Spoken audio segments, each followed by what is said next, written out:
todos por haberse conectado a este nuevo webinar de Lumen, la plataforma a través de la cual las empresas capitalizan. Rodri, vea, por favor, regáleme 10. Perdón.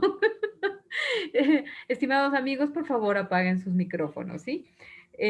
Bueno, como decía, muy buenas tardes a todos y muchas gracias por haberse conectado a este nuevo webinar de Lumen. Lumen es la plataforma a través de la cual las empresas capitalizan las tecnologías emergentes impulsadas por la cuarta revolución industrial y que ha sido muy oportuna en esta época de pandemia. Aprovechamos para agradecer justamente a Lumen por apoyarnos una vez más con esta excelente charla muy oportuna y su expositor Ricardo Pulgarín Gómez. La seguridad en las ventas es uno de los factores más importantes para los comercios electrónicos.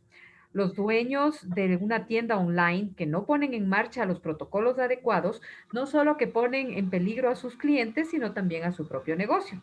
Incluso las tiendas pequeñas que venden a un grupo reducido de personas corren el riesgo si tienen vacíos en lo que se refiere a protección digital.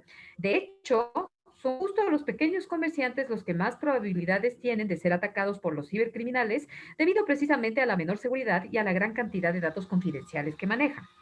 Por lo tanto, además de las consecuencias económicas, como por ejemplo pagar los recargos si debemos devolver un pago, la filtración de datos que perjudica la imagen de una tienda virtual, ya que los clientes no están dispuestos a seguir usando un sitio donde se haya visto comprometida su información, este tema nos viene justamente, es decir, como a la medida para la época, porque estamos corriendo justamente estos peligros, ¿no? De seguridad.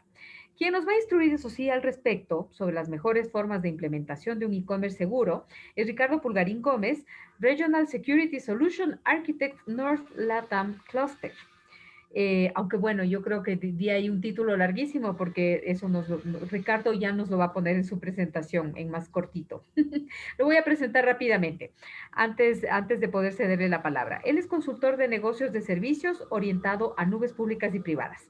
Ha ayudado a las compañías a mejorar sus arquitecturas de tecnologías de la información, como identificar y definir nuevos modelos de optimización de costos gracias a las propuestas de transformación de arquitecturas operativas orientadas a infraestructura como servicio, software como servicio y plataforma como servicio. Asimismo, nuevos enfoques de simplicidad operativa con servicios gerenciados, definición de estrategias sostenibles de operación y de infraestructura como servicio con un enfoque sostenible, mejoramiento de la calidad de los servicios de los clientes con un impacto no solo de optimización financiera, sino de innovación y transformación digital. Ricardo es un apasionado de las tecnologías de la información y esto le ha llevado a trabajar con varios productos y servicios de tecnologías de información como nube pública, nube privada, VMware, AWS, Azure, OSI y BMC, seguridad informática y data center, lo que le ha permitido no solo tener un panorama amplio en la definición de nuevos negocios, sino el crecimiento transversal de los clientes con otras líneas de producto como redes y comunicaciones unificadas. Tengo el agrado de dejarles con Ricardo Pulgarín Gómez y que, como saben, pues al final de su exposición vamos a dar un espacio para que él responda a las inquietudes que ustedes nos van a hacer llegar. Para tranquilidad de todos, porque veo que nos están preguntando y ahí en el chat, la grabación la van a poder apreciar incluso después del evento porque les vamos a hacer llegar a las personas conectadas el enlace para que puedan descargar este webinar tan valioso que tenemos esta tarde, ¿sí? Así que tranquilos por ese lado. Adelante, Ricardo, no perdamos más tiempo. Claro que sí. Buenas tardes para todos. Espero me escuchen súper bien. Si no, por favor, háganlo saber en el chat para poder corregir. Muchas gracias por esta invitación. Obviamente, de nuestro lado y de todo el equipo de Lumen, es con mucho agrado poderles hacer esta presentación, porque de nuestro lado, con todo el know-how que la compañía adquiere día a día, pues lo más importante es poder ayudar a nuestros allegados, nuestros partners, para poderlos, de alguna manera, educar en todo esto que está pasando y que se puedan adelantar un poco a lo que se viene a nivel de seguridad. ¿Listo? Hoy estamos enfocándonos justamente en temas de comercio electrónico. No solamente hablamos de comercio electrónico como los carritos de compras tipo Mercado Libre o algo similar, sino que buscamos cómo es la seguridad sobre todas las plataformas de e-commerce que debido a la pandemia se han desarrollado con tanta velocidad. Actualmente el sector financiero, el sector de salud, de educación, entre otros, han avanzado fuertemente en temas de comercio electrónico. Y no nos referimos a comercio electrónico solamente a compra y venta de bienes y servicios. En realidad, uno en este momento puede adquirir un crédito hipotecario en un banco a través de Internet, puede hacer un cambio en su empresa de identidad de salud a través de Internet, y todo eso son transacciones en línea que finalmente se vuelven unas secciones del comercio electrónico, ¿sí? Entonces, lo que vamos a hacer es, en este auge y debido a lo que se viene, basado en algunas estadísticas, esto cada vez va a aumentar más, la gente cada vez va a estar más integrada a Internet, hacia el comercio electrónico en todas sus variantes. Entonces, vamos a ver cómo nosotros desde las empresas deberíamos tener una visión un poco más holística acerca de cómo deberíamos estar protegiendo los portales. Voy a quitar acá el video y me disculpan, perdón, pero para optimizar el tema del ancho de banda y me puedan escuchar mucho mejor, cualquier cosa quedó pendiente por el chat. Vamos a hacer un barrido de qué pasó desde hace un año, ya que estamos en pandemia. De hecho, en Ecuador, ustedes recuerdan el 16 de marzo, cuando empezó el boom como tal de, del coronavirus. La verdad es que fue muy rápido, durante un mes, al 16 de abril, ya estábamos con más de 8.200 casos y ya estábamos en una situación crítica. Ya en ese momento no íbamos a trabajar a las oficinas. La parte laboral se había afectado fuertemente, la parte industria también se había afectado fuertemente y de hecho lo que sucedía en Internet continuaba funcionando casi 7 por 24, porque a pesar de que habían tiendas en línea, habían muchas cosas que estaban funcionando, la movilidad de paquetes y el transporte de paquetes no era el adecuado, entonces igual se ve afectado, a pesar de que las tiendas estaban en Internet, no necesariamente funcionaban correctamente, pero esto a la final lo que hizo fue generar una evolución forzada, ¿sí? ¿Qué tipo de evolución forzada? Hay tres cosas importantes que se vieron impulsadas con este tema de teletrabajo. Uno, pero con el tema de pandemia. Una, el teletrabajo. Aquí algo muy importante es que eh, aprendimos a trabajar desde casa, aprendimos a convivir con muchas otras cosas. Y la verdad es que de esto hemos escuchado muchísimas charlas, entonces pues no voy a profundizar. Sin embargo, acá para tener presente, sí hay varios vértices que tenemos que tener presente en temas de seguridad. Por ejemplo, cuando las personas actualmente se conectan hacia la oficina o se conectan hacia los data centers o donde encuentren los servidores, normalmente utilizamos el usuario de la contraseña para conectarnos, ¿sí? Pero en este momento, tipo 16 de abril del año pasado, en ese boom encontramos que antes teníamos 4 o 5 personas por VPN y de un momento a otro pasamos a 100, 200 personas por VPN. Había que validar si la infraestructura estaba adecuada, si nuestras políticas de seguridad de la información permitían trabajo remoto, si no lo permitían, empezar una carrera contra el tiempo de cómo adecuar las políticas de seguridad de la información para que la gente pudiera conectarse y pudiera seguir trabajando, pero mandándolos todos rápidamente de la casa. Y ahí surgen algunos nuevos escenarios de seguridad. El primero es que ya no es solamente el usuario de la contraseña lo que nos habilita para conectarnos a la VPN. Eventualmente requerimos doble factor de autenticación, así como lo hacemos con los bancos, por ejemplo. Recordemos que no es solamente algo que sé, es decir, el usuario de la contraseña es algo que yo sé, pero deberíamos utilizar algo que conozco, ¿sí? O algo que tengo. Eventualmente algunas compañías implementaron la parte de biometría también, pero con algo que tengo es los tokens, ¿sí? Esto ayuda muchísimo a incrementar la parte de seguridad de teletrabajo. Y por otro lado, los computadores estando por fuera, hay estadísticas que nos dicen que el 60% de los usuarios manejan sus archivos localmente. ¿Y qué pasa si mañana, no sé, pierden el portátil, alguien en la casa riega algo sobre el disco duro y pierde la información? Ese tipo de cosas también hacen parte de la seguridad, ¿sí? Estamos hablando de seguridad de la información. ¿Y cómo asegurar eso? Bueno, hay backups y hay herramientas para eso. La educación online, obviamente, también fue otro ítem que se afectó fuertemente. Muchísimas personas pasaron a dar continuación, y no estoy hablando solamente de universidades, sino también colegios de educación preescolar, pasaron al tema de educación online. Y aquí, hoy en día, se vuelve mucho más necesario el tema de continuidad de negocio, porque cuando la gente depende tanto de plataformas, es importante tener al menos un segundo data center, piensa como respaldo o inclusive como continuidad de negocio. Finalmente, el tema de compras en línea. Acá hablamos de compras en línea, pero en realidad estamos revisando es todo lo que tenga que ver con transferencias en línea. Entonces, si tuviéramos que hablar de lo que va a pasar en línea, estamos hablando de transferencia en línea. Y en transferencia en línea quiere decir que mis usuarios cambiaron. ¿Por qué? Porque ya no solamente son el usuario final, también los empleados internos hacen transacciones en línea. También un cierto grupo de prospectos y otras personas hacen transacciones en línea y todo el mundo requiere transacciones en línea. Entonces, antes eran tiendas y ya no son solamente tiendas para hacer compras, sino también hospitales, empresas de servicios del sector público, de gobierno, se transformaron.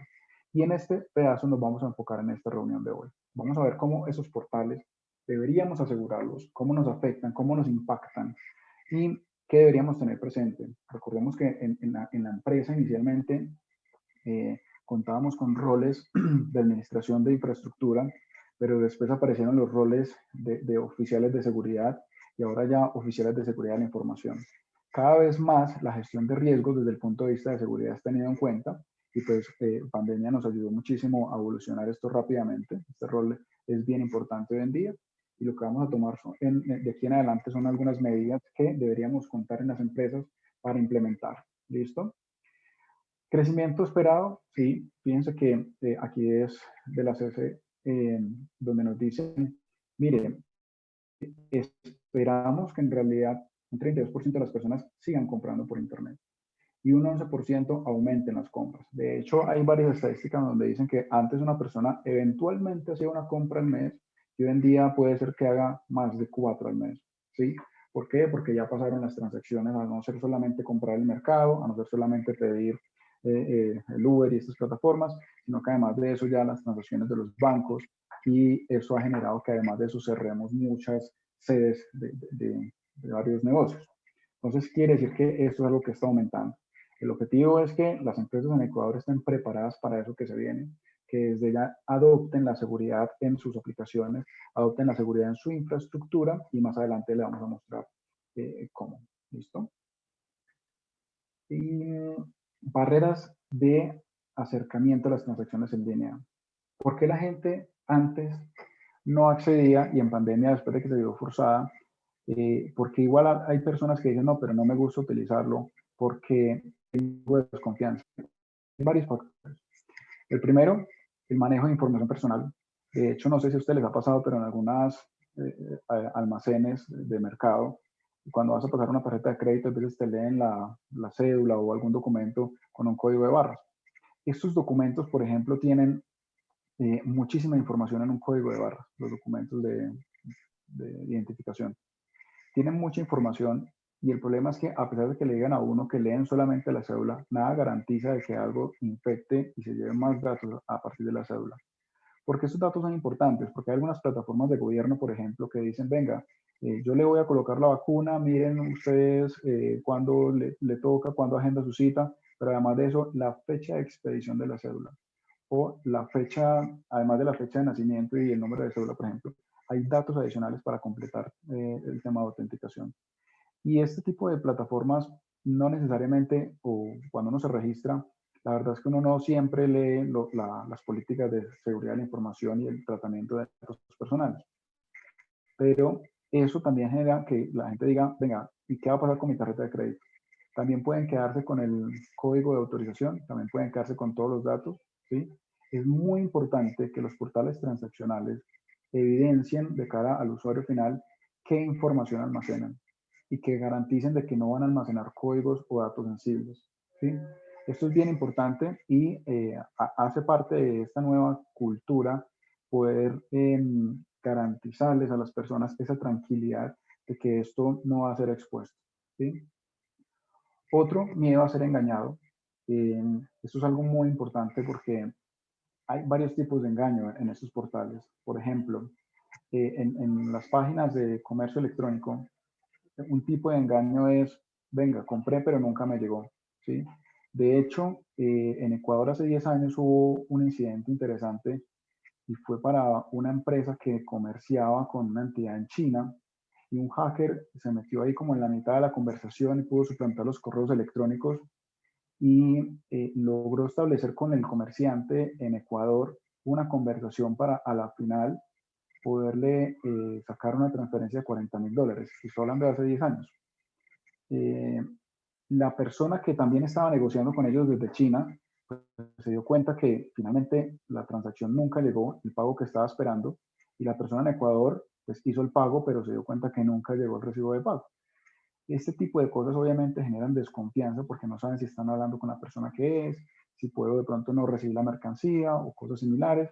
De hecho, algo similar es, y esto genera el por qué mucha gente prefiere ir directamente a las tiendas o directamente a las entidades de salud o al banco a hacer transacciones, porque aún desconfían de los productos, de los servicios, aún les gusta interactuar con gente, ¿sí? ¿Cómo organizamos estos dos ítems? Primero, brindando un tema de lealtad y de reputación. Eso es muy importante en el comercio electrónico, las estrellas de los vendedores o la reputación de los vendedores para decir si de pronto tiene buena atención, si es cumplido con los pagos, etc. Es muy importante en las tiendas en línea sobre todo. Y el tema de interacción, WhatsApp, por ejemplo, fue una de las estrellas pues, en esta pandemia. ¿Por qué? Porque de hecho es uno de los canales preferidos en este momento para el tema de ventas. WhatsApp inclusive evolucionó y ya uno puede tener una tiendita ahí en línea dentro de WhatsApp y tú le das ahí arriba a la derecha, aparece un botoncito y te aparece el catálogo de la persona con la que estés hablando, te salen las imágenes, te sale todo el catálogo de servicio. ¿Qué lograron ahí?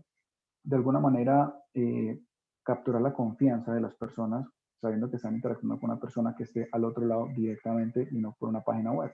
Los chatbots, por ejemplo, fueron otro protagonista también, donde el objetivo es cómo llegamos a las personas a través de otros medios diferentes a la llamada telefónica, al call center o al correo electrónico, y de una manera mucho más directa y confiable.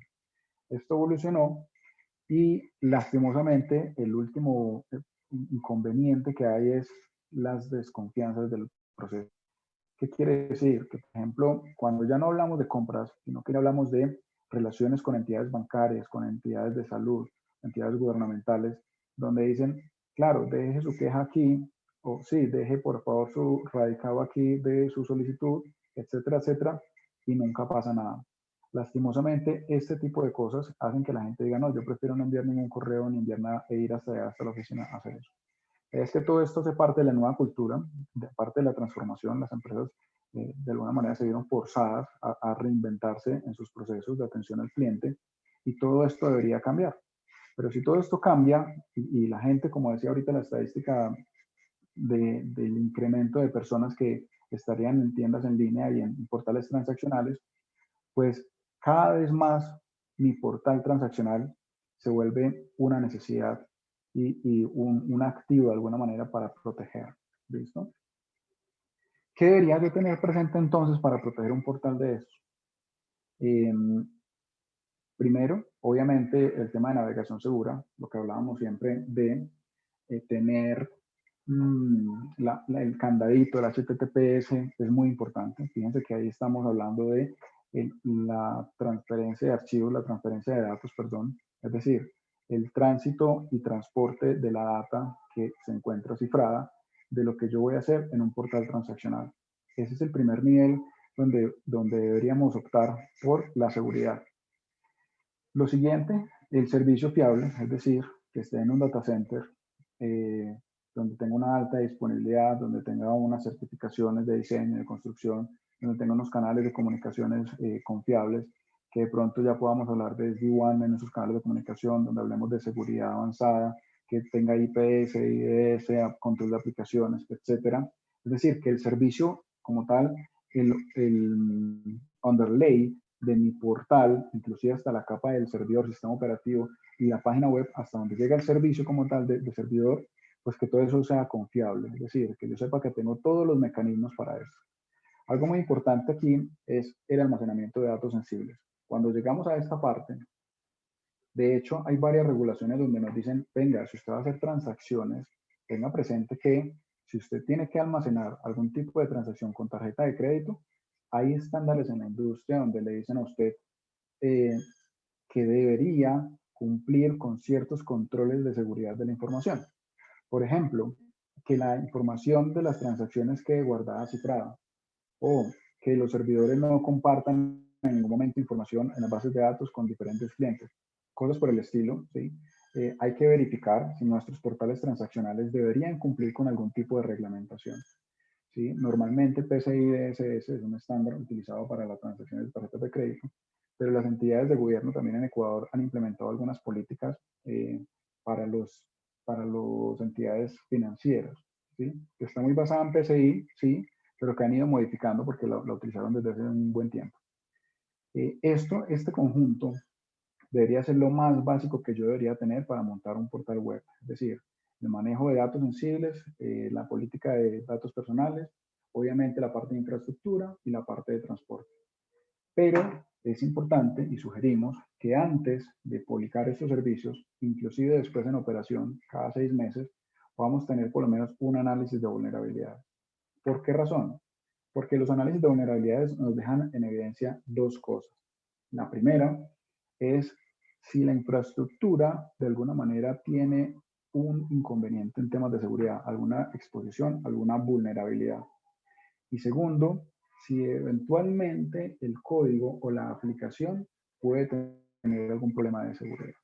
Aquí estamos hablando de que una cosa es saber si el sistema operativo está actualizado, si el servidor Apache o la IIS está actualizado, y otra cosa es que mi aplicación que desarrollamos in-house o que tenemos desarrollada de pronto inclusive bajo un WordPress o algo open source, pues que no haya sido parchada y que tenga una exposición a SQL injection o algo similar, ¿sí? Entonces, esto, a pesar de que esto es constante, esta parte de arriba es constante en el tiempo, debo mantener todo esto.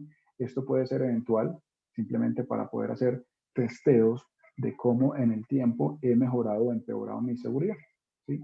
Esto es lo más básico que debería tener. Ahora bien, ¿qué pasa con el tema de seguridad? De hecho, antes de pasar acá, permítame a ver si puedo compartir mi pantalla. Un segundo.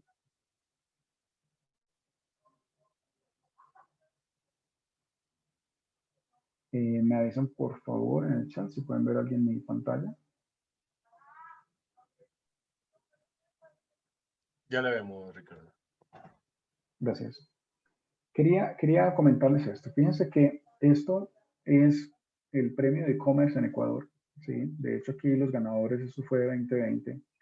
Y esto es un evento que se hace a mitad de año y se ha celebrado los últimos 3 años muy exitosamente.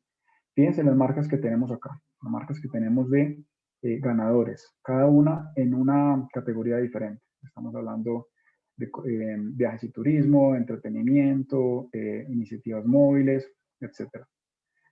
Pero fíjense, cuando entramos a cada uno de los ganadores, ustedes saben que estas son empresas muy reconocidas. De hecho, esto es un banco, aplicaciones y plataformas de business to business. Fíjense la cantidad de portales que son. Y me gustaría saber, por ejemplo, qué tienen en común todos estos portales. Si miráramos desde el punto de vista económico, lo primero es, ya tienen una reputación, ¿sí? Es decir, este unicornio, por ejemplo, ya tiene una reputación muy importante, el banco obviamente tiene una reputación muy importante, estas cadenas de almacenes obviamente también tienen su reputación. Entonces, lo primero es una reputación. ¿Cuánto vale la reputación de una empresa? ¿De qué manera puedo monetizar el valor de una marca basada en su reputación? Eso puede ser muchísimo dinero, ¿sí? Ahora, ¿qué pasaría si a esta empresa, por ejemplo, mañana en lugar de salirle esta imagen de aquí, sale pornografía? Peor aún, sale pornografía infantil, por ejemplo. ¿Qué pasaría si mañana en lugar de en los tickets, por ejemplo, aquí empezaron a ver exposición de los datos de las tarjetas de crédito de la gente que compró los tickets? ¿Dónde queda esa reputación y dónde queda el valor económico que tenía esa reputación? Es decir, después, así digan, listo, ya está corregida, ya se solucionó.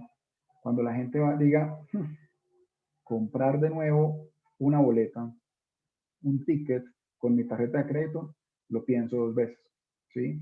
Por acá creo que tenemos una de cines también, pasaría exactamente lo mismo. ¿Qué pasaría con la credibilidad? ¿Sí? Y ¿qué sucede en esos casos cuando tienen un problema de ese estilo? Que se pierde la confianza del consumidor. ¿Y cuánto vale recuperar la confianza de nuestros clientes? Primero, la confianza es algo que se pierde y es difícil de recuperar. O sea, es de esas cosas que se pierde tal vez una vez y de ahí en adelante es complicado porque ya queda el tema de la desconfianza.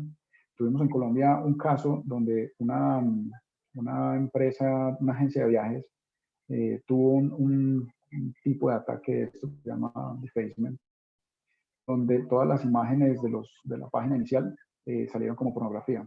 El impacto fue muy fuerte porque obviamente también ellos tenían el buscador de vuelos y el buscador de planes, pero el impacto fue muy fuerte porque obviamente las transacciones se fueron al piso, la gente continuaba, pero iba hasta las oficinas, pero perdió totalmente la credibilidad de la página. Entonces imagínense en un momento como pandemia, lo único que tuvieran para poder acceder fuera la página web y nadie les comprara. O sea, eso es muy complicado, es muy complicado. ¿Qué pasa si disponen los datos de, por ejemplo, de Rappi, de esta empresa, por ejemplo? ¿Qué pasa si disponen los datos de las transacciones o algo similar?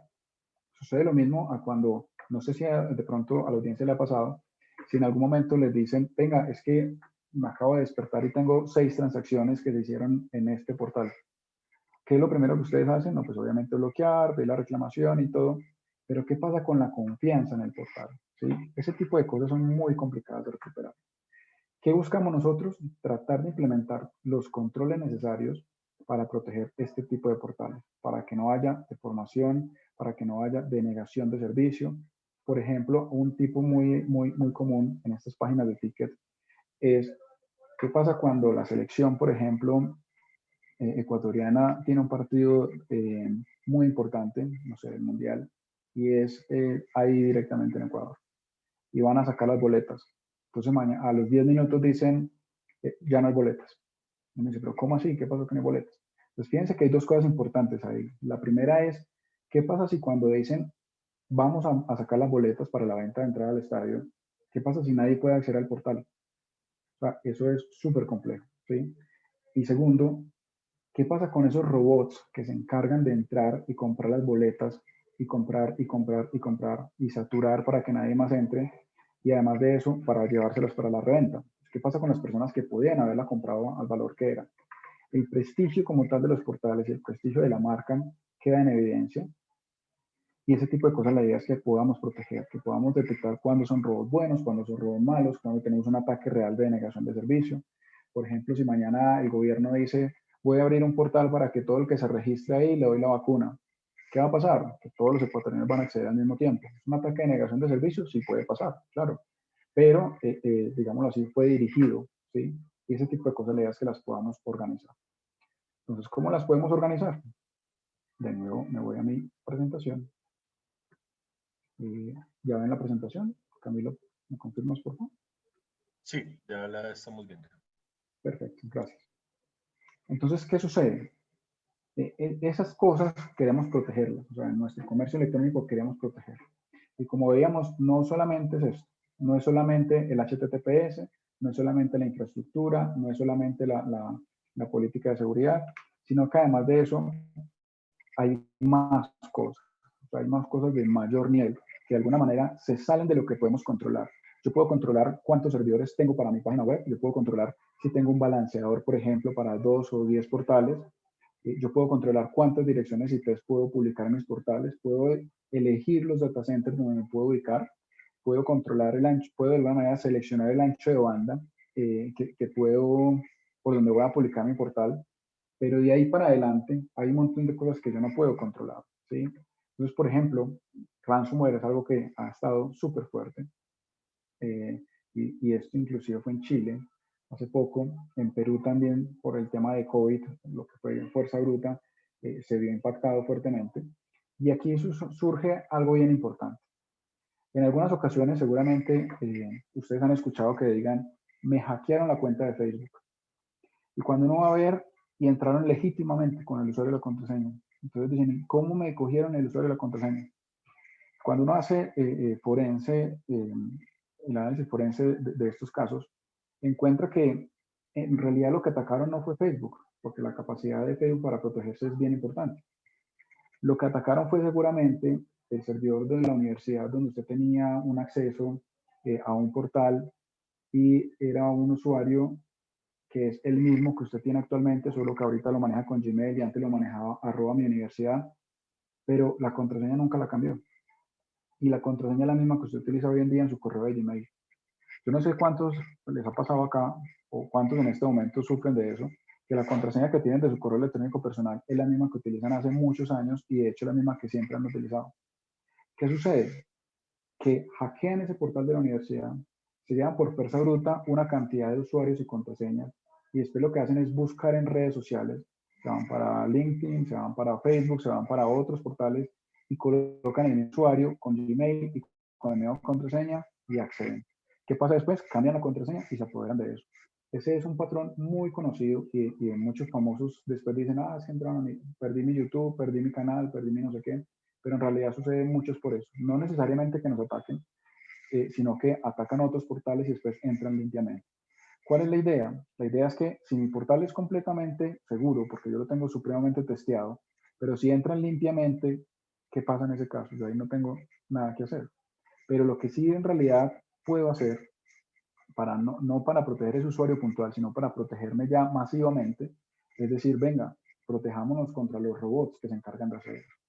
Y para eso hay tecnología. Hay tecnología que se encarga de analizar qué tipos de robots están accediendo a mi portal y cómo los puedo proteger.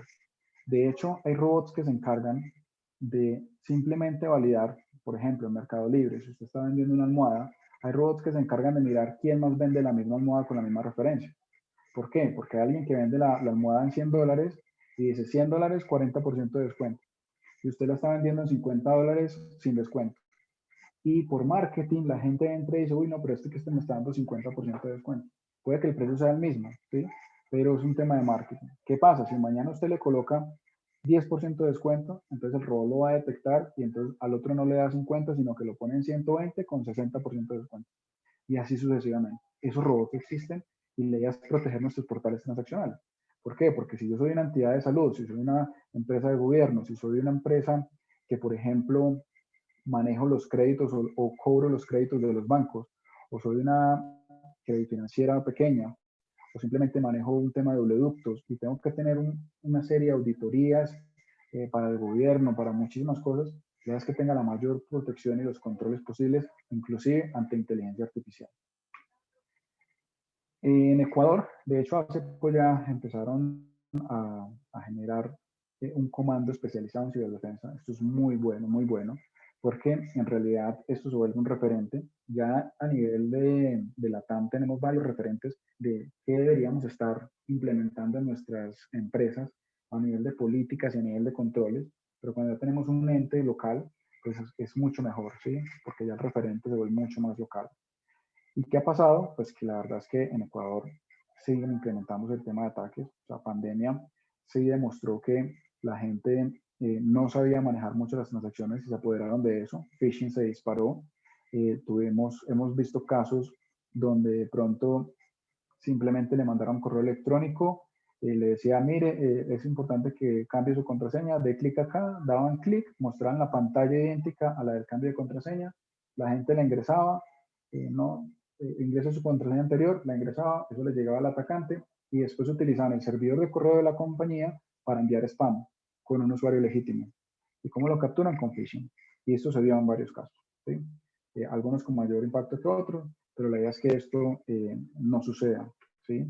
Y de hecho, hay varios estudios. Este artículo, por ejemplo, es muy interesante porque revisa toda la parte de seguridad de las compañías, donde nos dicen, mire, lo que pasa es que el usuario final es nuestro primer bastión, ¿sí? ¿Por qué? Porque es que está con su portátil en la calle.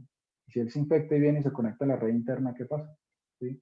Entonces, ¿cómo empezar a asegurar desde el usuario final, cómo colocar antivirus, protección de los centros, protección de la VPN, cómo, por ejemplo, le podemos colocar al usuario en las casas filtrado de acceso filtrado de navegación, o sea, el portátil que utiliza la compañía cuando está dentro de la empresa no puede entrar a pornografía, pero cuando se va para la casa sí puede entrar a pornografía. Entonces, ¿cómo podemos hacer ese filtrado de navegación? Todo eso, o sea, es lo que nosotros en el caso de Lumen llamamos desde el core hacia el borde, ¿sí? Y vemos varios tipos de borde, el borde de la nube, el borde de internet, el borde de la WAN, el borde de la LAN, el borde del dispositivo, todo eso tiene protección, ¿sí? Y en Ecuador, obviamente, pues todo esto sigue siendo latente, como en todo el resto de la TAM, el resto del mundo pues igual sigue igual, pero la idea es que hay muchas formas de proteger. El tema es ¿cuánto vale esa protección? ¿Cuánto vale implementar medidas de seguridad para que yo pueda proteger mis portales? ¿Cuánto vale un escaneo de vulnerabilidad semestral? ¿Cuánto vale proteger mi canal como tal? ¿Cuánto vale todo eso? Pero siendo sinceros, nosotros desde el punto de vista de seguridad, ¿cómo lo vemos? No cuánto vale tener, sino cuánto vale no tenerlo. Es decir, ¿qué pasa si a una empresa de casinos en línea se le cae el portal web durante un día completo?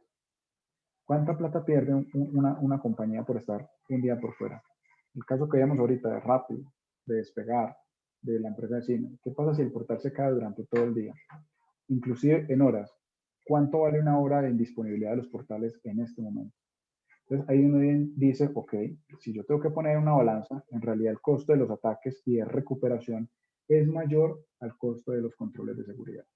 Esto es muy importante que lo tengamos presente nosotros. ¿Por qué?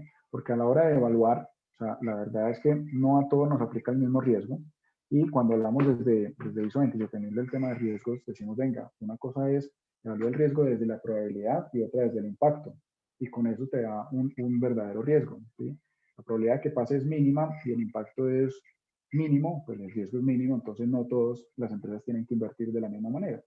Sin embargo, esto es algo que dentro del BIAM, dentro del análisis de riesgo interno, hay que hacer, dentro de la parte de análisis de seguridad de la información y gestión de riesgos ISO 27000, hay que hacer para evaluar qué controles debo implementar, ¿sí? ¿Y qué controles debería implementar de lo que es de afuera? Para entrar un poquito más en la parte técnica de propio.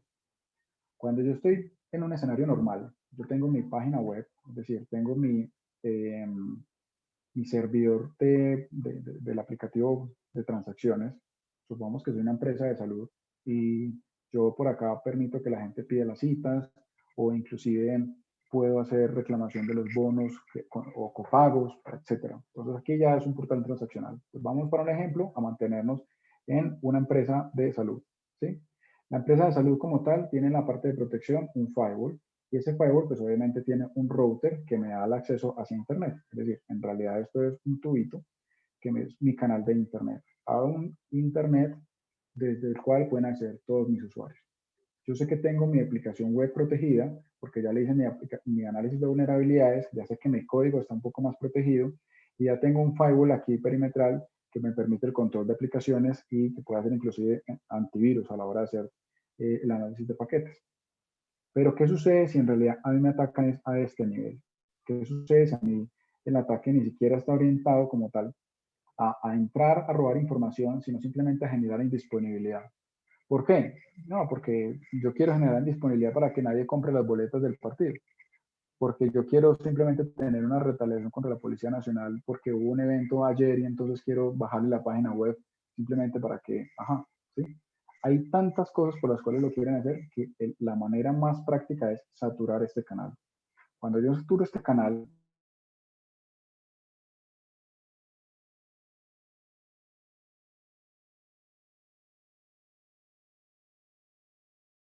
hacker de una universidad lo puede hacer, ¿sí? Simplemente ¿para qué? Para que haya una denegación del servicio. Cuando hablo de denegación del servicio es saturo el canal con un montón de peticiones de manera que el usuario legítimo ya no puede acceder. Entonces, ¿cómo hago yo para hacer ese tipo de protección de lo que les comentaba que es de aquí para afuera? De lo que yo debería o no tengo control, sino que es, digamos, mi proveedor de Internet, el backbone de la persona de Internet, etc. ¿Qué pasa en esos casos? Algo muy importante es que nosotros las compañías de telecomunicaciones tenemos algo que se llama protección de la red, ¿sí? Lumen como tal en este caso tiene un equipo de trabajo especializado solamente enfocado a proteger su backbone. ¿Por qué? Porque hay muchos tipos de ataques conocidos como que cogen 5.000 dispositivos, los secuestran simplemente para atacar a un sitio específico. Tenemos una capacidad de detectar esos command and control en nuestra red. Y para eso hay un servicio que se llama Network Protect. Esto es un canal de Internet protegido para los ataques más comunes. Es decir, ustedes pueden tener un canal de Internet protegido desde el backbone del proveedor, ¿sí? O, eventualmente, ¿qué sucede en este tipo de protecciones? Pues no podemos decir que es 100% efectiva. La verdad es que igual van a haber algunos tipos de protecciones que se pasan, pero sí podemos proteger algunas bien importantes. Por ejemplo, ¿qué sucede si todos mis relojes eh, de mis servidores consultan al reloj eh, de Ecuador del gobierno, donde dice la hora, hora legal ecuatoriana, ¿sí? Entonces todos consultan ahí. Yo tengo 25 servidores y recibo 25 sincronizaciones. Está bien. Pero si yo me doy cuenta que recibo 1 millón de peticiones de respuesta de sincronización del servicio de reloj, pues yo creo que ese tipo de peticiones no son válidas, ¿sí? Ahí es donde entra esta capa de protección a nivel de red, donde dice, venga, esto no es normal, 25 millones de peticiones no es normal, empiezo a proteger. Esto es protección de backbone, es decir, protección a nivel de la capa de transporte de Internet. ¿Listo? Pero ¿qué sucede entonces con este pedacito de acá? Pueden pasar para algunas empresas que reciban, tenemos casos donde los atacan 4 veces al mes y tenemos otros casos donde los atacan 4 veces al año. Pero son empresas que están muy expuestas, están muy vulnerables de alguna manera a que si se les cae el portal es mucho el dinero que se pierde, la reputación que se pierde es muy importante y por lo tanto requieren un nivel de protección adicional. Para ese nivel de protección adicional también hay otros modelos. ¿Cuáles son esos otros modelos? Hay centros de limpieza especializados para limpiar como tal el tráfico a mi servidor. Entonces yo puedo hacer también que todos mis usuarios vayan primero a ese centro de limpieza y luego de ese centro de limpieza sí puedan acceder a mi data center. De manera que cuando un usuario maligno entre, todo el motor de protección funciona acá, en mi centro de limpieza, y no deje pasar el tráfico maligno. ¿Qué sucede en esos casos? Estamos hablando de cuando son ataques de alta envergadura, es decir, cuando alguien coge y secuestra 5.000, 10.000 computadores y dice el 11 de junio, esto es un caso de hace 3 años, el 11 de junio vamos a atacar tal portal de gobierno, porque no sé qué. Entonces lo que hacemos es desplegar toda una infraestructura para que todos los ataques y todo lo que es volumétrico llegue acá. Y por ejemplo, si usted tiene acá un canal de 100 megas, pues la verdad es que yo con saturarle 100 megas, con eso lo tumbo, ¿cierto? Pero yo aquí podría tener protecciones de más de 80 teras de información. Es decir, ataques muy importantes. El año pasado tuvimos un ataque de 1.5 a los servidores en AWS. El año antepasado tuvimos de 1 a mitad de año de 1.2 a una entidad también acá regional. Y la idea es proteger ese tipo de ataques. O sea, un ataque de 1.2 gigas, ese es ya un ataque importante, ¿sí? O sea, es una saturación fuerte de canal y la verdad es que ahí deja por fuera a todo el cliente final. ¿Por qué no se puede proteger, digámoslo, con una regla acá en el router? Porque es que como son ataques volumétricos, yo tengo 5.000 peticiones, 5.000 IPs diferentes y cómo las voy colocando una a una. O inclusive si lo operas en el firewall y lo hago por reglas. Esta parte de ACLs funciona cuando yo tengo cómo identificar el servidor origen que está haciendo el ataque. Pero la verdad es que cuando lo hacen volumétrico ya se vuelve inmanejable. Por eso la mejor manera para hacerlo es mandar el tráfico a un centro de limpieza que ya se encargue de analizar el tráfico, le meta inteligencia artificial, le meta una serie de políticas y conociendo el tráfico normal de la página, deje pasar lo que sí es correcto. Inclusive hay metodologías que permiten combinar ambos modelos de protección. Es decir, yo puedo tener mi ancho de banda protegido desde el backbone, pero si eventualmente una de mis IPs está siendo atacada, que solamente el tráfico de esa IP la mande al scoping center. Solo el tráfico de NT, hasta ahí podemos llegar. E inclusive que eso sea automático. ¿Por qué? Porque yo puedo tener el portal del CRM de la compañía, el portal transaccional, el portal de empleados, etcétera, etcétera. Pero si me atacan el portal del CRM, que esta IP sea la que manden al Scoping Center para la limpieza. Hasta ahí se puede llegar en esos modelos de mitigación. Y pasa algo interesante y es que ese es el modelo de protección de red, es decir, de canales, donde estoy hablando de BIOS Mitigation, estoy hablando de Network Protect, pero ¿qué pasa si es un portal web solamente el que quiero proteger y en realidad los ataques van dirigidos al aplicativo? Es decir, a tratar de robarse las contraseñas de los usuarios, a tratar de meterse y verificar si puedo llevarme información sensible de la que hablamos ahorita. ¿Qué pasa si es dirigido solamente a portales? Ya son protección que se deben hacer a nivel de capa 7, es decir, protección dirigidas netamente a la aplicación web. Y en este caso, a pesar de que haya una saturación de canal y el scrolling center tenga la facilidad de depurarlo, no necesariamente el ataque es de saturación de canal. El ataque puede ser dirigido simplemente a nivel de SQL. Es decir, buscando una cadena de SQL injection y la idea es ver si la aplicación responde un error, una cadena de error y me muestra datos sensibles. Para eso, la idea es que haya un firewall de aplicaciones web. Cuando hablamos de firewall de aplicaciones web, es un firewall que está netamente enfocado en proteger los comportamientos, las cadenas de conexión y las respuestas de los portales.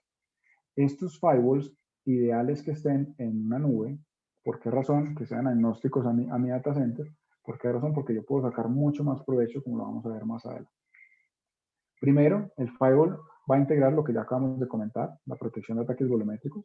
Va a integrar la protección de portales web. Fíjense que aquí estamos viendo el OWASP, que es una lista importante de ataques a portales. Fíjense que esto es de 2020, eso salió ahorita hace 2 meses. Y la inyección de código era algo que se veía muchísimo, es decir, tratando de sacar los datos de las páginas web. Y como esto, pues hay muchísimas otros tipos de ataques, pero ya esto es protección del portal web. Pero ¿qué sucede? Que de hecho, en la estadística dice que la gente cuando hace transacciones la hace más desde su celular que desde los portales web. Inclusive utilizando la página web del celular es una opción, pero ya muchas empresas tienen sus propias aplicaciones para este tipo de transacciones. Nosotros en los celulares no instalaríamos toda la aplicación, sino que en realidad se vuelven como si fueran visores, donde mandan cadenas de conexión y de comandos a los servidores en data center procesa y las respuestas se visualizan en el dispositivo móvil. Eso es una integración con APIs. Quiere decir que además de portales web, yo también debo proteger mis APIs. ¿Sí? ¿Cómo protejo yo mis APIs? Bueno, hay varios tipos de ataques a los portales web, perdón, a las APIs, a los servidores de web services. Y además de eso, debo tener protección tanto para APIs como para webs de robots. ¿Por qué robots? Porque estamos hablando ahorita que hay varios tipos de robots. Y uno se encarga, por ejemplo, de revender las boletas y simplemente capturar y comprar eso. Pero la verdad es que hay varios tipos de robots y robots buenos. Por ejemplo, el robot de Google, ¿qué es lo que hace? Indexar el portal. Entonces va y revisa si la información ha cambiado, va y mira los menús, va a la indexa y después se la lleva para su centro de datos, de repositorio, para mostrarlo en las listas de búsqueda. ¿Sí?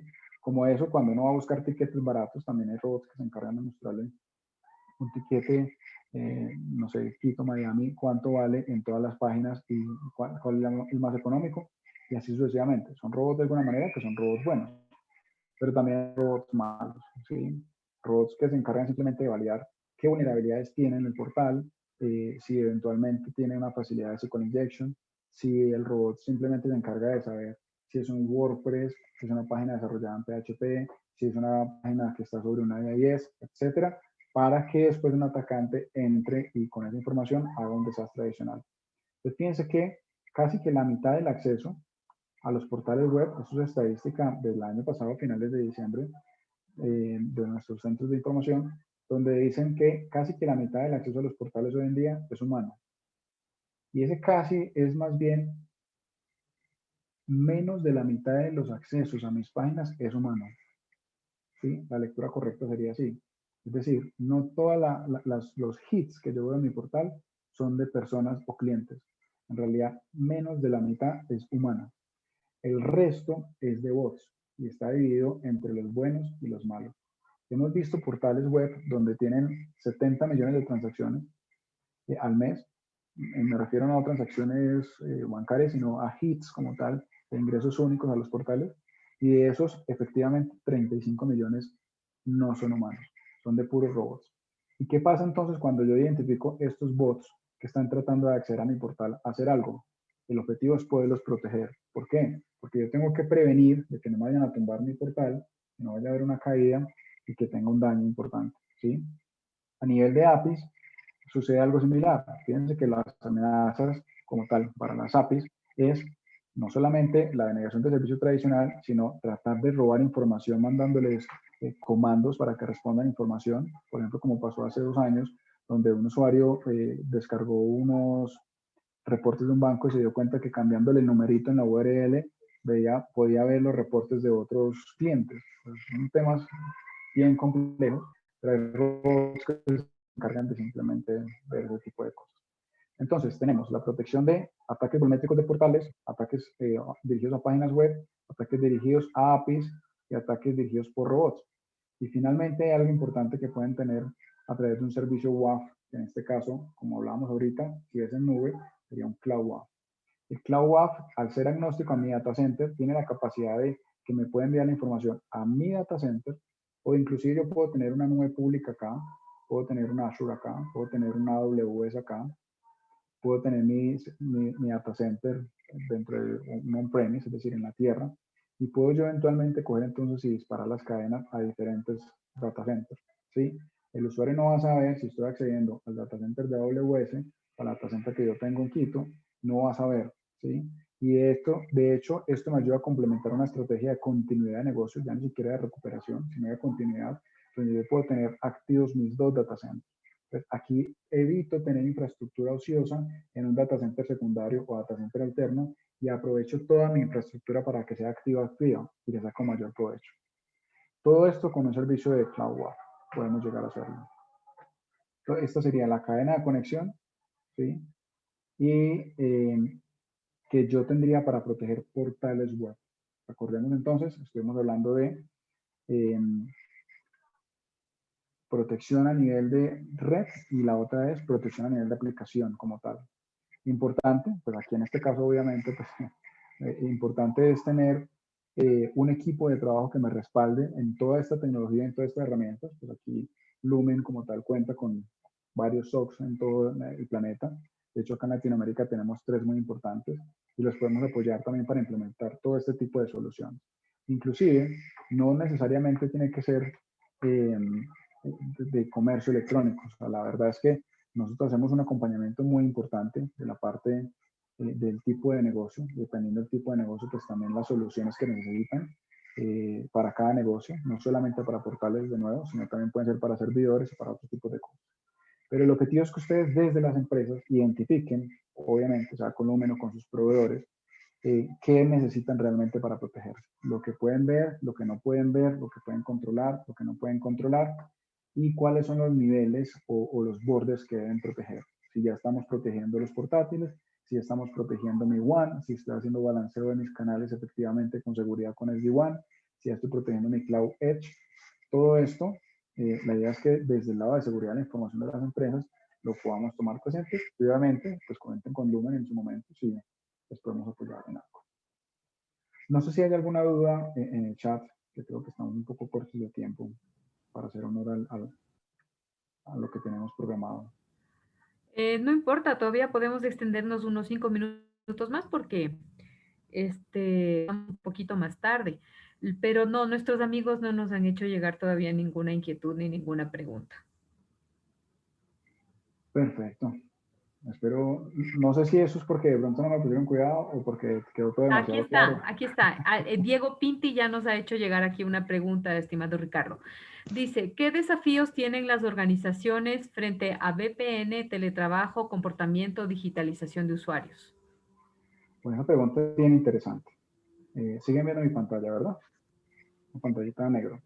¿Sí? ¿Hola? Sí. ¿Sí? Ok, un desafío importante es cuando yo tenía mi usuario, y mi usuario me refiero a mis empleados que estaban dentro de la oficina, y el empleado estaba acá, cuando iba a salir hacia internet, pues yo tenía todos los controles perimetrales en el firewall. Es decir, yo tenía control de aplicaciones, sabía que no podían acceder a Netflix desde la oficina, sabía que no podían hacer streaming, sabía que no podían acceder a pornografía, entonces también tenía web filter, sabía que tenía antivirus de borde también, sabía que de alguna manera mi firewall me puede llegar a proteger con su anti-malware, la descarga de archivos, pero el gran desafío es cuando este usuario se fue para la casa. Pues el usuario se va para la casa con el mismo portátil y el desafío ahí es cómo hago para mantener la seguridad de ese portátil. Primero, el tema de la VPN para conectarse aquí al data center, sí, es correcto, es una funcionalidad.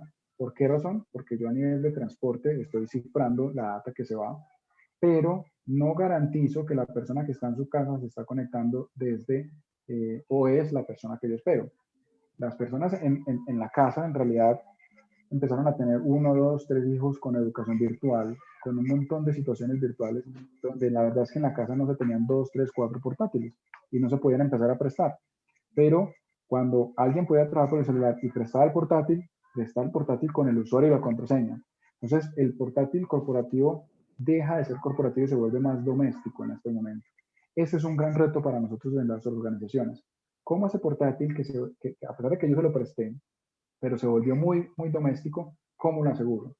Lo primero es implementar el doble factor de autenticación, es decir, este token que decíamos acá, de manera que cuando levante la VPN no la levante tan automáticamente, porque puede pasar que un hijo o un niño levante la VPN sin querer, porque ya son muy, muy, muy pilos, la levante sin querer y además de eso esté navegando en otro sitio, descarga lo que no debe y me genere por la red un ransomware, por ejemplo. ¿Qué pasa en esos casos? Imagínate, el empleado pues obviamente tiene parte de responsabilidad, pero pues es complejo manejarlo.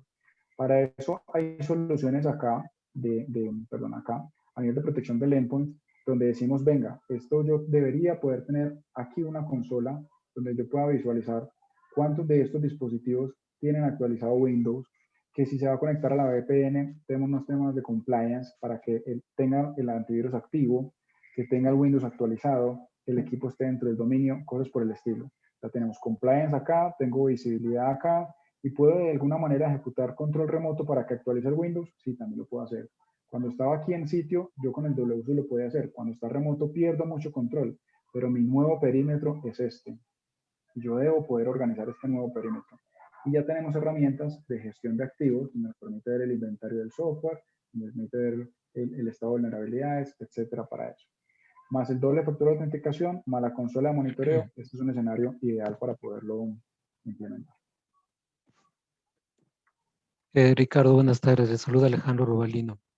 Si en nuestra organización tenemos otro proveedor de Internet, ¿cómo interactúan las herramientas de Lumen propuestas por ustedes? Qué buena pregunta, muchas gracias. Ok, entonces de nuevo, hay algo importante acá, y es que si yo tengo aquí en mi oficina, tengo un firewall, y detrás de este firewall tengo mi servidor web, ¿cierto? Entonces aquí hay dos cosas interesantes. Lo primero es, ¿qué quiero proteger? Si quiero proteger a nivel del canal, es decir, esto que yo decía acá, que el canal había que protegerlo, y adicional a eso, que el PE de mi backbone sea quien me proteja la red, yo del lado del Lumen puedo proteger canales de Lumen. ¿Sí? Es decir, yo esta protección a nivel de PE, que lo hago acá, a nivel de backbone, la hago en mi backbone, con mi Lotus Lab y con otras herramientas que tengo. De hecho, a ustedes les podemos entregar una plataforma de monitoreo para que ustedes vean cómo está el tráfico de los canales y si lo están atacando, cómo se ve en la saturación y todo. Eso puede pasar. Sin embargo, si esto a nivel de la protección básica, pero la protección avanzada, recordemos que es acá arriba, u otro Scrubbing Center. Y el Scrubbing Center lo que hace es generar túneles GRE contra estos routers. Ahí no necesariamente tiene que ser canal de Lumen, ¿sí? Ahí puede ser un canal de un tercero. Lo importante es que este canal de tercero tenga la opción de implementar túneles contra nubes públicas. Aquí ya es configuración de transferir las IPs públicas para que el acceso del usuario final sea a través del Scrubbing Center y no a través del acceso que yo tenía por acá, ¿sí? Entonces, sí puedo integrar a nivel de mitigación de ataques volumétricos con canales de terceros.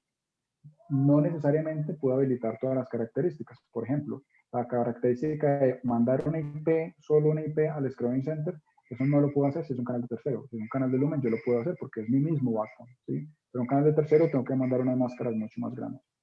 Ahora, si es un portal web el que quiero proteger y no es como tal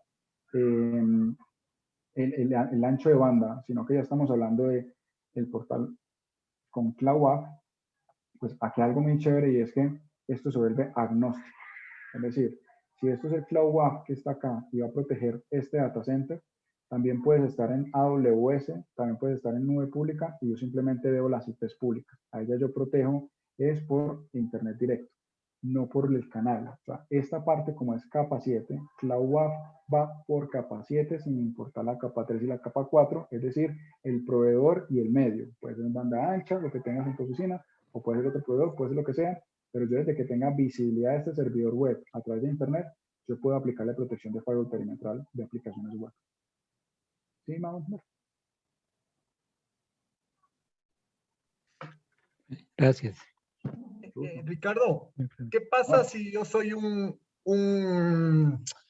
entidad estatal y que doy servicios, por ejemplo, de todo lo que es el tema de las placas de los autos, pago de servicios, por ejemplo, del SRI o el tema de la Agencia Nacional de Tránsito y demás? Y tengo todos mis servidores en una red CDN. ¿Estaría ya protegido ante los ataques de denegación del servicio o no? Esa es muy buena pregunta. Mira, si tú tienes acá el data center, de nuevo, aquí ven el firewall, ¿sí? Y el firewall tiene acá un servidor web, ¿sí? Pero, eventualmente, aquí tú tienes, en alguna parte, en internet, tú tienes una red CDN, ¿cierto? ¿Qué es una red CDN? De alguna manera es guardar la caché de algunas imágenes. Quiere decir que cuando yo voy a acceder acá y voy a acceder a esa página web, paso por mi CDN y lo que va a pasar es que de mi CDN me va a responder algunas cosas que tengo locales, pero en mi servidor web otras cosas. ¿Sí? ¿Qué sucede? Que la CDN como tal tiene una protección ya per se y tiene toda la caché. Pero el tema del DDoS mitigation es acá, ¿sí? Es decir, yo como atacante podría atacarte la IP pública de tu servidor, ¿sí? Y dejo por fuera todo esto, y si dejo por fuera todo esto, esta petición de respuesta no llegaría. Entonces, ¿qué pasaría? Que cuando el usuario quiera hacer una petición para consulta de mi placa, por ejemplo, la CDN no va a mandar la respuesta. ¿Por qué? Porque la petición nunca se ha dado desde acá, o sea, nunca ha llegado. Entonces, si no ha llegado, no hay nada que le diga a la CDN que tiene que devolver una imagen. ¿Sí me van a entender? Es decir, mi Claro, CDN claro. de alguna manera optimiza la respuesta del usuario y cree que hay una aceleración en el usuario final, pues porque la imagen llegó mucho más rápida. Es correcto. Pero si la petición nunca llegó a mi servidor, no sé, puede ser un Oracle acá, que esté recibiendo toda la base de datos, si nunca llega la petición, el usuario tampoco nunca va a recibir la respuesta de la CDN. Oye, y si es que Por eso ese es bien servidor importante. transaccional le paso a la CDN, o sea, ¿Cómo está? ¿puedo yo mandar ese servidor a la CDN? O sea, en vez de que vaya justamente el transaccional, lo mando a la CDN también. ¿Es posible? O sea, ese servidor que está en Sí, mis premisas lo mando todo a la nube y mando con lo que hace Cloudflare sí, y algunos otros. sí. De hecho, Entonces, ahí, por ejemplo, el caso de Cloudflare es bien importante. ¿Por qué? Porque así como Cloudflare, la verdad es que hay varios fabricantes y ahí ya estás protegiendo un portal web. Entonces, ¿qué pasa?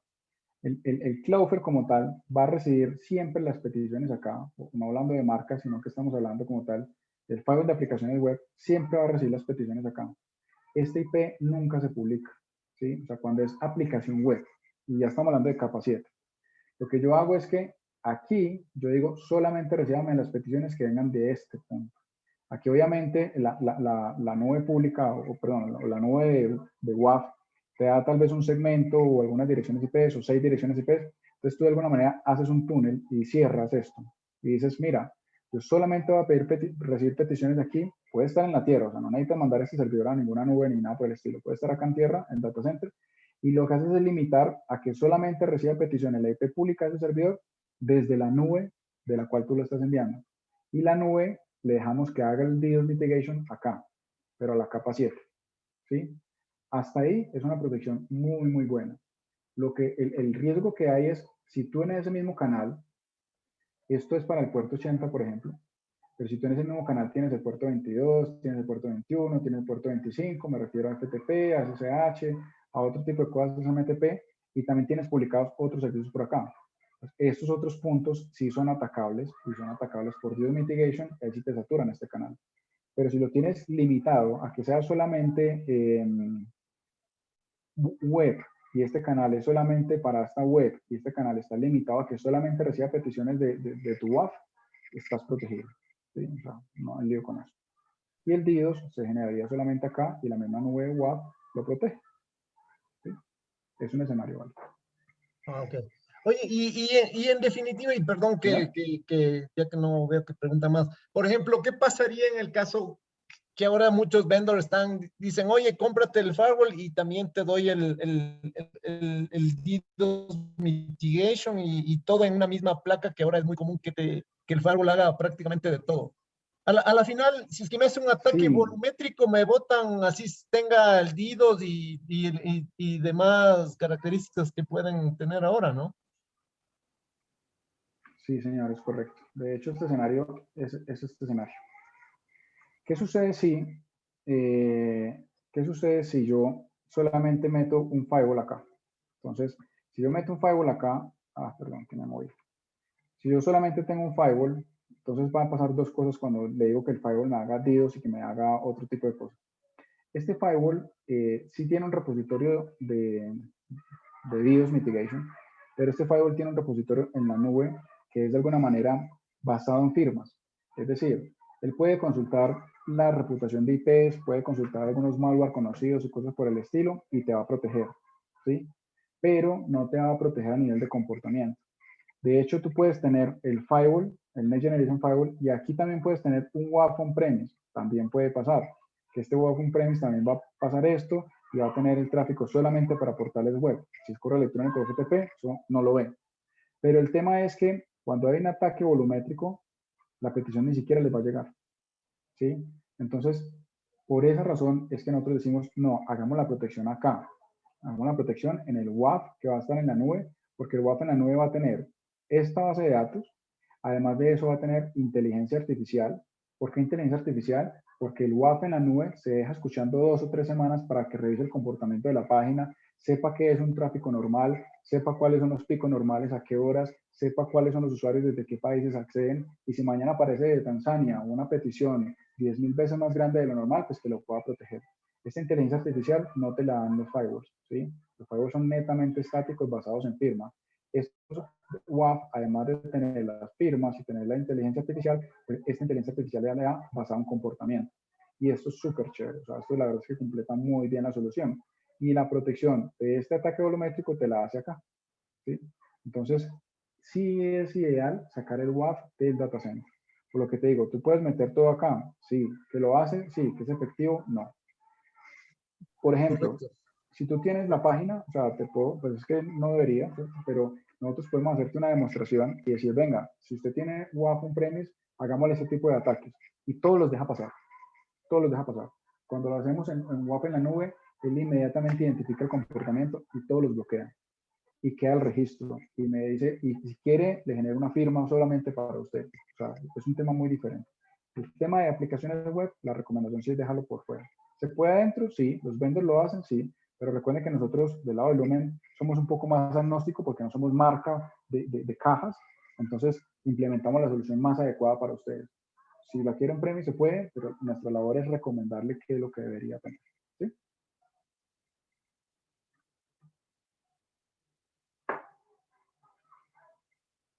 Bueno, no sé si tenemos más preguntas. Una última pregunta, tal vez, que quieran hacerle a nuestro expositor.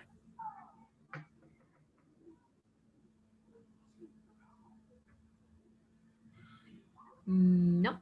¿No? Bueno, Muchísimas gracias a todos por el muchas tiempo. gracias. Sí, gracias. Raúl Guerrero nos dice que muchas gracias, muy bueno. Diego Pintil también dice muchas gracias, que ha estado muy buena la presentación. Y como les decía, les vamos a hacer llegar el enlace para que puedan descargar este evento y lo puedan revisar. Y gracias a Ricardo por aportarnos de su tiempo y de su experiencia en este evento. Beatriz Claro que sí. Mexicano está preguntando algo sobre si ustedes hacen páginas de internet o únicamente la protección. La protección. Como tal, nosotros brindamos toda la infraestructura para los portales. Es decir, Lumen tiene desde la capa de data center, tenemos más de 360 data centers a nivel mundial, 19 en Latinoamérica de clase mundial, clase C, tier 3. La infraestructura, el servidor físico, servidor virtual, el firewall para la protección, los canales de Internet, la protección de los canales de Internet, la protección de los portales web. O sea, todo lo que tiene que ver con el IaaS para montar un portal web, lo puedes tener con nosotros. Y los canales de comunicaciones también, y la seguridad también. Es un paquete completo. Gracias, Ricardo, y gracias a nuestros amigos que se han conectado. Beatriz agradece mucho por la respuesta. Que tengan un lindo inicio de semana. Sigan todavía los eventos. Demos de chance a una preguntita más. César Regalado dice, ¿cómo se complementan sus herramientas con software de Endpoint Security y SIEMs? Sí, es correcto. Hay todo un portafolio de protección de endpoint como tal, es decir, herramientas con las consolas que les decíamos ahorita para que puedan tener la gestión del endpoint. Para eso también hay otra presentación pues, de otros 40 minutos, pero lo podemos revisar puntualmente, pues, si nos quieren regalar la información y los podemos contactar. Es netamente protección del dispositivo, inclusive dispositivos móviles. Ahí estamos hablando de la protección del device, del borde del dispositivo. Y para el SIEM, tanto la parte de protección perimetral como los firewalls y el firewall de aplicaciones web, lo podemos integrar a los SIEMs. Bien sea que nuestros clientes tengan el SIEM integrado o ya lo tengan instalado, o que nosotros le probamos el servicio, también lo podemos hacer. En estos casos, nosotros colocamos la plataforma multitenant de SIEM, es decir, no tienes que comprar cajas ni nada por el estilo, sino que nosotros estamos el SIEM como servicio. Y además de eso, la inteligencia para configurar los casos. O sea, no es lo mismo configurar un SIEM para 2 firewalls que configurar un SIEM que correlacione el firewall con la página web, con el directorio activo y con la base de datos y haga casos de uso para esto, ¿sí? Para eso nuestro equipo de expertos del Centro de Operaciones de Seguridad se encarga de centrarse con ustedes, hacer el diseño de bajo nivel, del perfilamiento, la cantidad de casos de uso, de dispositivos y de eventos por segundo, que es lo que se necesitaría para armar este escenario. También lo podemos hacer, ¿sí? Ahora sí, estimados amigos, ya cumplimos con el tiempo de este webinar. Muchísimas gracias a todos. Que tengan una buena semana y ya les vamos a pasar el enlace para que puedan descargar y revisar la información que se compartió esta tarde. Gracias, Ricardo, y gracias a Lumen, como siempre, que nos aporta con información muy actual y muy valiosa para todos. Una buena tarde, estimados amigos. Claro que sí. Muchísimas gracias a todos. Que estén muy bien. Buen día. Gracias, Ricardo. Ahí está el correo de Ricardo. ricardo.pulgarin@lumen.com. Sí, es correcto. Cualquier cosa, con muchísimo gusto. Ya les podemos compartimos de colaborar. todas maneras, Ricardo. No hay problema. Más tarde, Bueno, cuando les mandemos el enlace, ahí les pasamos esa información. vale. Que estén muy bien entonces. Muy buena noche para todos. Hasta luego. Gracias. Una buena tarde.